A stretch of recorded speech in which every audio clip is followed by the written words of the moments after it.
स्वामी जी महाराज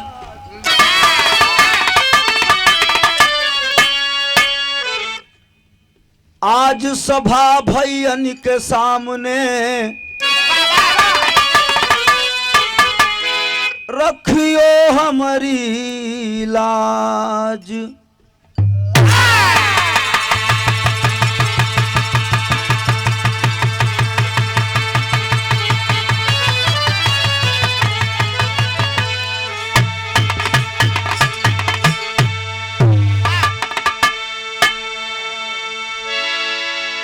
मन के तंबूरे में दो सांसों के तार बोले, जय राधे श्याम जय सिया राम बोले।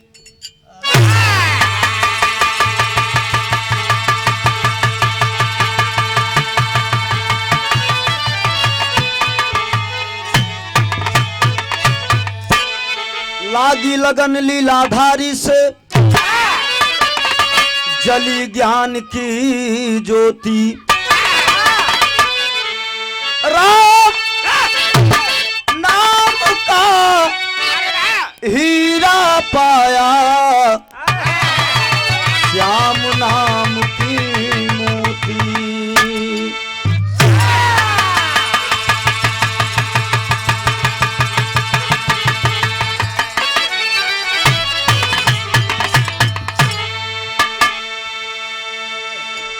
अच्छा बाबूजी,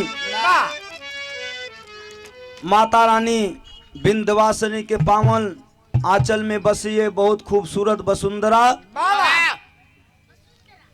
पूरे ग्राम वासियों का हार्दिक अभिनंदन और वंदन करता हूं। टैलेंट नगरी के सौजन्य से बिरहा सम्मेलन और टैलेंट नगरी के पूरे परिवार को मैं सादर प्रणाम करता हूं। हमारे बड़े भैया दिनेश भैया और नीरज भाई के देखरेख में प्रोग्राम का सिलसिला जारी है।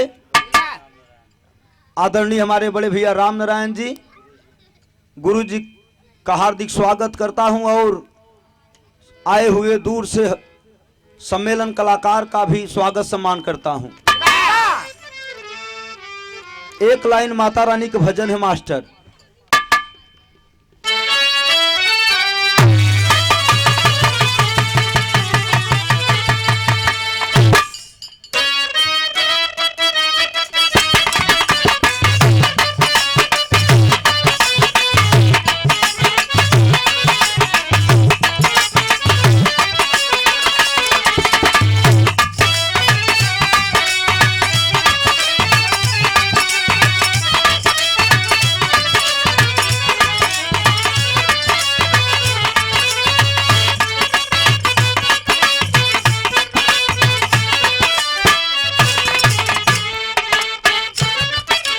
दास माता रानी के चौखट पे जाकर के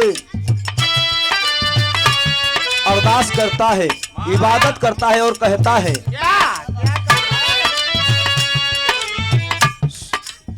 स्वर शैली सरगम के,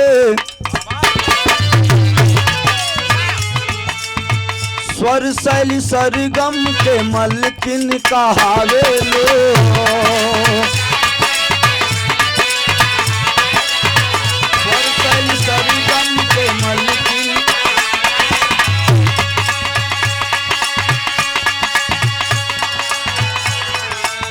साज संगीत गीत रउए गवावेलू,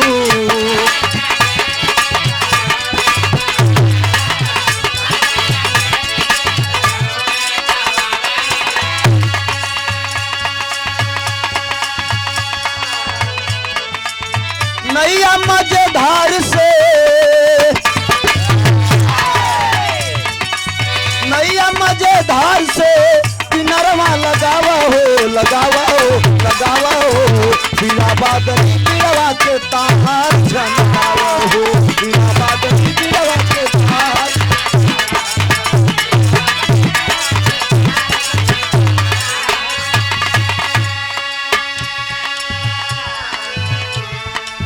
पहले अंतरा में दास कहता है कि मैया महिमा आपकी बहुत अनंत है, सरगम के साथ स्वर आप संगीत की देवी हैं।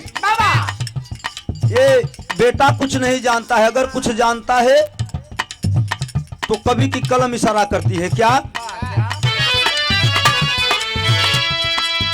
सारे गम पधनी सा कुछो न जानिला, रहुए चरनिया के बस हम मानिला, कुछो न जानिला।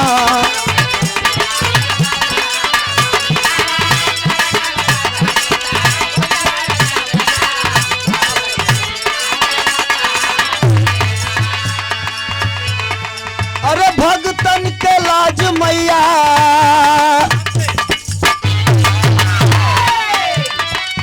भगतन के लाज मैया, अपने बचावा हो बचावा हो बचावा हो बचावा हो, बीड़ा बादनी बीड़वा के तार झनकावा हो।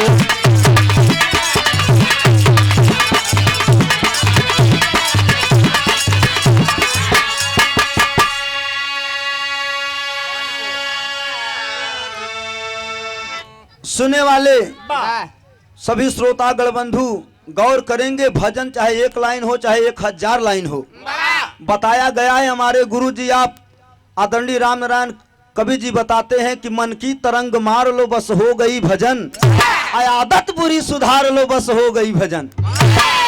आखिरी लाइन में वंदना के कलाकार गुरु घराने का परिचय देते हुए बता रहा है कि मैं किस बगिया का फूल हूं।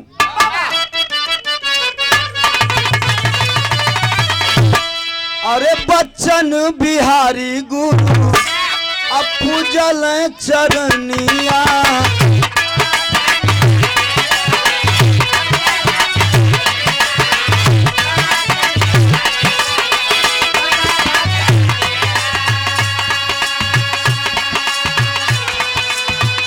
बच्चन बिहारी गुरु पूजल चरनिया, प्यारे लाल भक्ति में लागल हो लगनिया,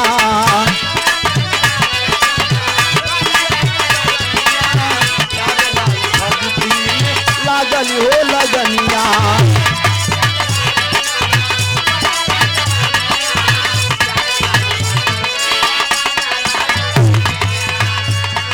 यही नन्हुओ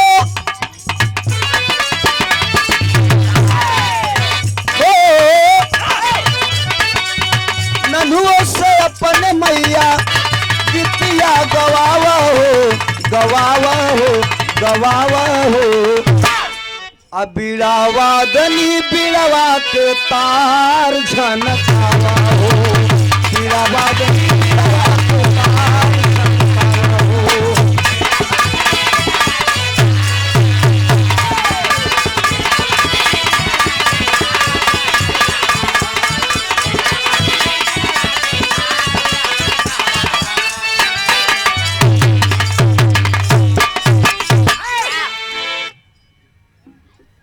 आइए दर्शन के लागल बा